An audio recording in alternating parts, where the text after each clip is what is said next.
ಹಾಸನ ಜಿಲ್ಲೆ ಚನ್ನರಾಯಪಟ್ಟಣ ತಾಲೂಕಿನ ಬಾಗೂರು ಹೋಬಳಿ ಶಿವರ ಗ್ರಾಮದಲ್ಲಿ ಸರ್ಕಾರದ ಹಿರಿಯ ಹಾಗೂ ಕಿರಿಯ ಪಾಠಶಾಲೆ, ಸರ್ಕಾರಿ ಆಸ್ಪತ್ರೆ ಮತ್ತು ಬಸ್ ಸ್ಟ್ಯಾಂಡ್ ಹತ್ತಿರವೇ ಎಂಎಸ್ಐಎಲ್ ಮದ್ಯಪಾನದ ಅಂಗಡಿ ತೆರೆಯಲಾಗಿದೆ. ಈ ಅಸಂಗತ ನಿರ್ಧಾರ ಸಾರ್ವಜನಿಕರ ಆಕ್ರೋಶಕ್ಕೆ ಕಾರಣವಾಗಿದೆ. ನಾನು ಓದಿದ ಪಾಠಶಾಲೆ ಆವರಣ ಇದು ಆಯ್ತಾ. ನಾನು ಓದಿದ ಹೈಸ್ಕೂಲು ಅಲ್ಲೇ ಪಕ್ಕದಲ್ಲಿ ಕಾಣುತ್ತೆ. ನಾನು ಓದಿದ ಮಿಡ್ಲ್ ಸ್ಕೂಲ್ ಇಲ್ಲೇ ಐತೆ. ಆದರೆ ನಾವು ಇಲ್ಲೇ ಚಿಕ್ಕ ಹುಡುಗರಲ್ಲಿ ಆಟ ಆಡಿ ಬೆಳೆದಂಥ ಮೈದಾನ. ಆದರೆ ನೋಡಿ, ಇವತ್ತು MSIL ಅನ್ನೋದು ನಮ್ಮ ಪಂಚಾಯತಿ ವ್ಯಾಪ್ತಿಯಲ್ಲಿ ಬಸ್ ಸ್ಟ್ಯಾಂಡಿಗೆ ಬಂದು ಈ ಥರ ಅನಾಹುತ ಮಾಡಿಟ್ಟಿದೆ.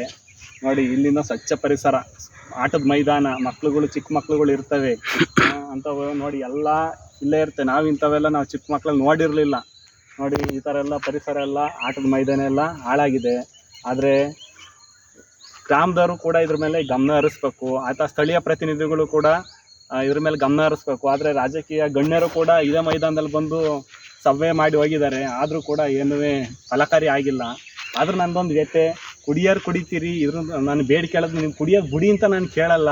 ದಯವಿಟ್ಟು ಬೇಡಿಕೆತೀನಿ, ಕುಡ್ದಿಲ್ಲ ಯಾರು ಕೂಡ ಈ ಥರ ಹಾಕಿ ಹೋಗಬೇಡಿ. ಮಕ್ಳುಗಳು ನೋಡ್ತಾ ಇರ್ತವೆ. ಮಕ್ಳುಗಳ್ನ ನಾವು ಅವ್ರನ್ನ ಯಾವ ಥರ ಸದೃಢತೆಯನ್ನು ಕಾಪಾಡೋದಂತಾದರೂ ಯಾವ ಥರ ಮಾಡೋದು ಅಂತ ಇದಕ್ಕೆ ಸಂಬಂಧಪಟ್ಟ PDO ಆಗಲಿ ಪಂಚಾಯತಿ ಅವರಿಗೆ ಕಂಪ್ಲೇಂಟ್ ಮಾಡಿದ್ರಲ್ರಿ? ಪಂಚಾಯತಿಯರಲ್ಲಿ ಅಥವಾ PDO ಅವರಲ್ಲಿ ಯಾರು ನೋಡಿಲ್ವೋ ಏನು, ನನಗೂ ಅದು ಗೊತ್ತಿಲ್ಲ. ನೀವು ಯಾವ ಥರ ಕಂಪ್ಲೇಂಟ್ ಕೊಟ್ಟಿದ್ದೀರಾ ಅಲ್ಲಿಗೆ? ನಾನು ಅವ್ರಿಗೆ ಏನು ಗಮನಕ್ಕೆ ಯಾರಿಗೂ ತಂದಿಲ್ಲ. ಆದರೆ ಕೆಲವೊಂದು ಪ್ರೆಸ್ಸರಿಗೆಲ್ಲ ನಾನೇ ಗಮನಕ್ಕೆ ತಂದಿದ್ದೆ. ಆದರೆ ಅವ್ರು ಯಾರು ಬಂದು ನಮ್ಮ ವರದಿನೂ ಕೂಡ ಮಾಡಿಕೊಟ್ಟಿಲ್ಲ. ಶಾಲೆಗೆ ಬರುವ ಮಕ್ಕಳು ಮತ್ತು ಬಸ್ ಸ್ಟ್ಯಾಂಡ್ಗೆ ಹೋಗುವ ಸಾರ್ವಜನಿಕರು ಪ್ರತಿದಿನವೂ ಈ ಮದ್ಯಪಾನದ ಅಂಗಡಿಯ ದರ್ಶನವನ್ನೇ ಮಾಡಬೇಕಾದ ಪರಿಸ್ಥಿತಿ ನಿರ್ಮಾಣವಾಗಿದೆ. ಇದು ಮಕ್ಕಳ ಭವಿಷ್ಯಕ್ಕೆ ಆಘಾತಕಾರಿಯಾಗುವ ಸಾಧ್ಯತೆ ಇದ್ದು ಪೋಷಕರಲ್ಲಿ ಆತಂಕ ಮೂಡಿಸಿದೆ. ಇಷ್ಟು ಗಂಭೀರ ಪರಿಸ್ಥಿತಿಯಲ್ಲೂ ಸಂಬಂಧಪಟ್ಟ ಅಧಿಕಾರಿಗಳು ಮತ್ತು ಜನಪ್ರತಿನಿಧಿಗಳು ಕಣ್ಮುಚ್ಚಿ ಕುಳಿತಿರುವುದು ಗ್ರಾಮಸ್ಥರ ಆಕ್ರೋಶಕ್ಕೆ ಕಾರಣವಾಗಿದೆ. ನನಗೆ ಗೊತ್ತಿರೋ ಥರ 100 ಮೀಟರ್ ಅಂತರ ಇರಬೇಕು ಅಂತಾರೆ. ನನಗೆ ಅದು 100 ಮೀಟರ್ ಅಂತರ ಇಲ್ಲ ಅಂತ ನನಗೂ ಅನಿಸುತ್ತೆ. ಬಸ್ ಸ್ಟ್ಯಾಂಡಲ್ಲೇ ಇರ್ತಾರೆ. ನಾವು ಕುಡಿಬೇಡಿ ಅಂತ ನಾವು ಯಾರನ್ನು ಸರ್ಕಾರನ ನಾವು ಎಣ್ಣೆ ಮಾರಬೇಡಿ ಅಂತ ಹೇಳ್ತಾ ಇಲ್ಲ. ಸರ್ಕಾರ ಎಣ್ಣೆ ಮಾರಿ, ಬಸ್ ಸ್ಟ್ಯಾಂಡಲ್ಲೇ ಎಣ್ಣೆ ಅಂಗಡಿ ಇದೆ ಅಂತ ನಿಮ್ಮ ಅನಿಸಿಕೆ? ಸ್ಟ್ಯಾಂಡ್ ಎಣ್ಣೆ ಅಂಗಡಿ ಏನಕ್ಕೂ ಕೊರತೆ ಇಲ್ಲ. ಈ ಕಡೆ ದಿನಸಿ ಸಾಮಾನು ಸಿಗುತ್ತೆ, ಆ ಕಡೆ ಎಣ್ಣೆ ಸಿಗುತ್ತೆ. ಆ ತರ ಪರಿಸ್ಥಿತಿ ಇದೆ. ಸರ್ಕಾರದವ್ರು ನಾವು ಎಣ್ಣೆ ಮಾರಬೇಡಿ ಅಂತ ನಾವು ಹೇಳಲ್ಲ, ಮಾರಿಸಿ. ಆದ್ರೆ ಇಂಥ ಹತ್ರ ಈಗ ಹಾಸ್ಪಿಟಲ್ ಇದೆ, ಸ್ಕೂಲ್ ಇದೆ, ಹೈಸ್ಕೂಲ್ ಇದೆ, ಆ ಥರ 4 ಜನ ತಿರ್ಗಾಡೋ ಅಂಥ ಪ್ಲೇಸು ಸ್ವಚ್ಛವಾಗಿರಬೇಕು. ಹಂಗಾಗಿ ಪಾಪ ಅವ್ರು ಏನು ಮಾಡ್ತಾರೆ, ಕುಡಿಯೋ ಅಂಥವ್ರು ಅವ್ರದ್ದು ಒಂದು ಚಟ ಅನ್ನೋದು ಕಲ್ತ್ಕೊಂಡ್ಬಿಟ್ಟಿರ್ತಾರೆ. ಈಗ ಬಿಟ್ಟು ಕೂಡ ಅವರು ಇದರಲ್ಲಿ ನೀವು ಸರ್ಕಾರಕ್ಕಾಗಲಿ ಅಥವಾ ಇದಕ್ಕೆ ನಡೆಸೋ ಇವ್ರಿಗಾಗಲಿ ಏನು ಹೇಳೋಕೆ ಇಷ್ಟಪಡ್ತೀರಾ? ನಾವು ಏನು ಹೇಳಲ್ಲ. ಈ ಸುದ್ದಿ ಪ್ರಕಾರ ಏನು ಹೇಳ್ಬೇಕಪ್ಪ ಅಂದರೆ, ಈ MSIL ಏನಿದೆ ಅದನ್ನು ನಾವು ಸ್ವಲ್ಪ ಸ್ಥಳಾಂತರಿಸ್ಬೇಕು ಅಂತ ನಮ್ಮ ಕಳಕಳಿಯ ಮನವಿ ಮತ್ತೆ ಅಂತ ಹೇಳಿ, ನಮ್ಮ ಈಗಲಾದರೂ ನಮ್ಮ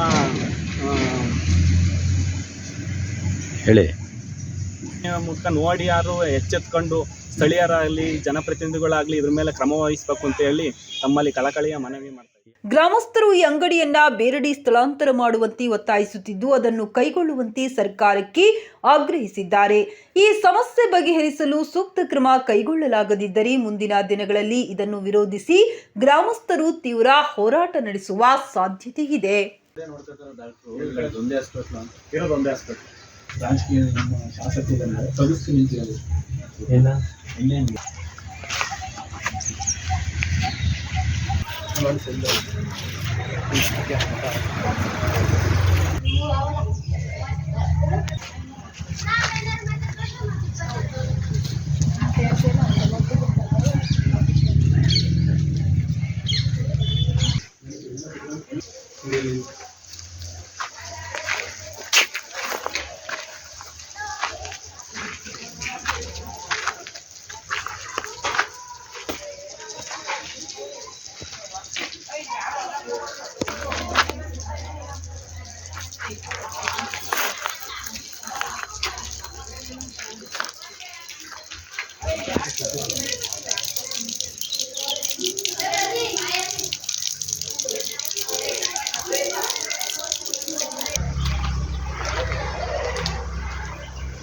ಶಾಲೆ